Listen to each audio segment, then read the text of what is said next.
Hey everyone, welcome back to a little Jays talk. Today we're just going to be talking about something I'm seeing in the starting lineups. Only 3 games into the year, but just an observation.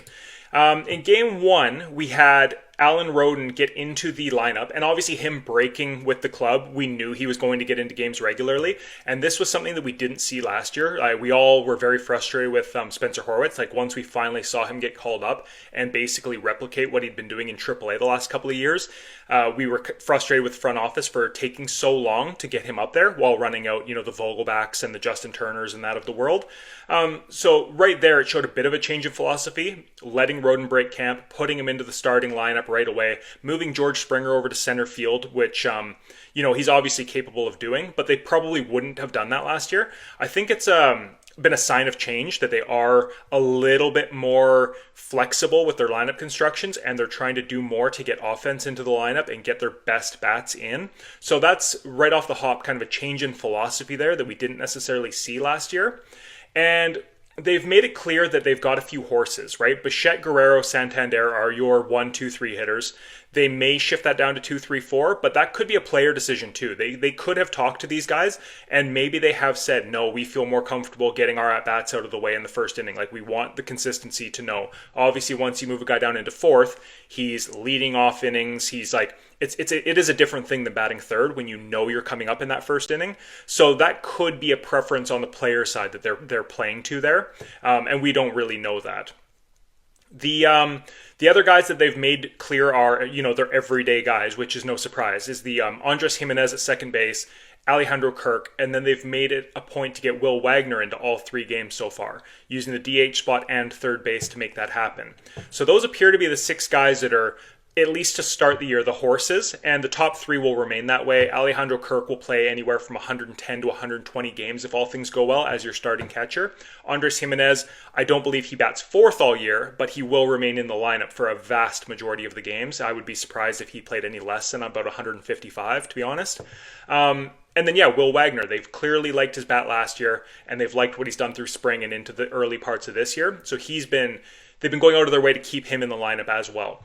Now, where the shuffling that wasn't happening last year seems to be happening right off the bat here is specifically George Springer. But they've been alternating their outfield positions, trying to keep everybody, in my opinion, in a groove. Like, they've all kind of built some momentum up through spring training. They're all feeling pretty good. And you can tell they're making a more concerted effort to get everybody at bats. And even if it comes at the expense of George Springer, which it will in game number 3 here today, that was something we didn't see last year. Last year, George Springer had the big contract. He was the vet. They were very loyal to him. And this year, it seems, at least early on, that they are open to sitting and playing whoever they have to put what they feel is the best lineup out there. And today it comes at the expense of George Springer sitting. So that's another positive sign that there's not going to be that long leash and that, undying loyalty to an aging veteran.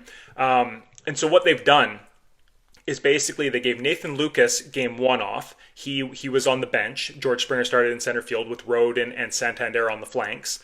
Game 2, they ended up moving George Springer to right field, got Nathan Lucas in center, moved Alan Roden over to left, and had Santander off his feet DHing that game. And again, they put Will Wagner in at third base for Ernie Clement, so Clement got an off day.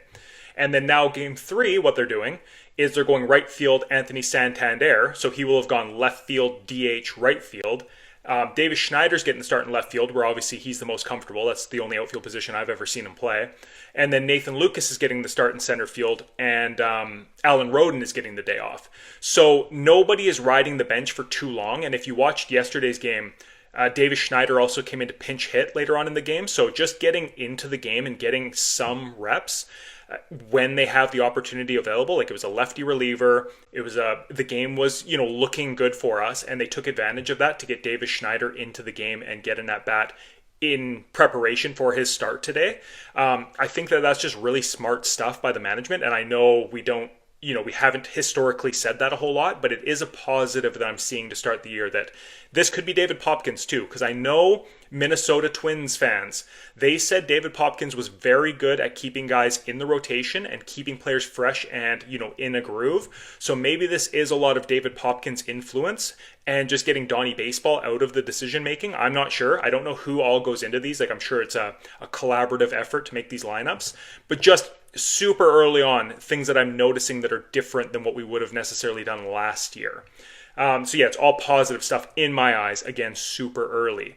But I'm really liking that they're rotating the off day. As the season goes on and guys start to actually, overperform and underperform, guys will earn more playing time, and I do like that as well.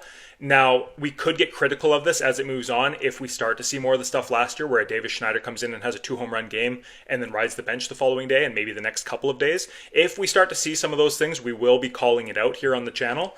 But just early days, the right decisions appear to be made.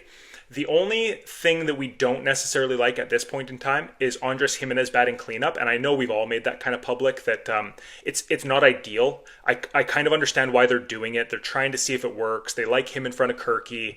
If he can get on base enough, it makes sense, but that's a big if because, he is a bit of a noodle bat despite hitting the home run in the first game.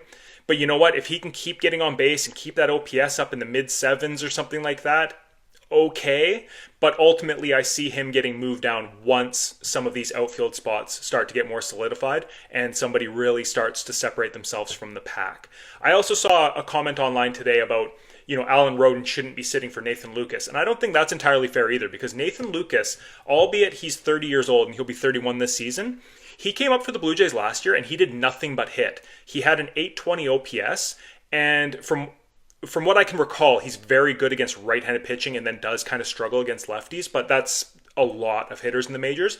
But yeah, he came up and put up an 820 or an 818 OPS, and spring, regular season so far, albeit one game, he's never put together a string of, terrible at-bats where you're throwing sponges at your TV or anything like that. He's, he looks like a pro. He puts together good at-bats. His track record is good. So I'm completely okay with him being part of this regular rotation where they just alternate the off day, basically. It seems completely logical to me, and I'm really liking what I'm seeing. Anyways, just an observation. Let me know what you guys think in the comments below. Are you happy with the lineup construction so far? Drop a comment. We'll talk to you later. Bye-bye.